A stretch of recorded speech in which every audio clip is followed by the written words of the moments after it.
Welcome to the Salmon Runs YouTube. Enjoy the video. In this video, I will explain how to make waffle mix. First, let's gather our essential dry ingredients. You will need 2 cups of all-purpose flour, 2 tablespoons of granulated sugar, 4 teaspoons of baking powder, and 1/2 teaspoon of salt. Always ensure these ingredients are fresh for the best results.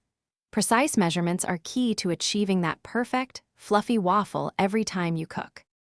Now, let's combine these dry ingredients properly. In a large bowl, whisk together the 2 cups of flour, 2 tablespoons of sugar, 4 teaspoons of baking powder, and 1/2 teaspoon of salt. Whisking thoroughly for about 30 seconds ensures everything is evenly distributed. This prevents any pockets of unmixed ingredients, guaranteeing a consistent rise and texture in your finished waffles. Once your dry waffle mix is perfectly combined, proper storage is essential.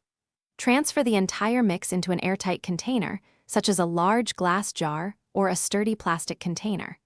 Be sure to label it with the current date and simple instructions for adding wet ingredients later.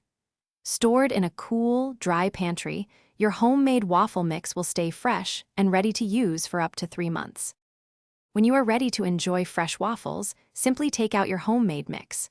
For one batch, measure out 1 3/4 cups of the dry mix. In a separate bowl, whisk together 2 large eggs, 1 1/2 cups of milk, and 1/3 cup of vegetable oil.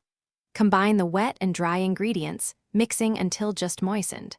Cook on a preheated waffle iron for delicious results. Thanks for watching. Consider subscribing if we helped you.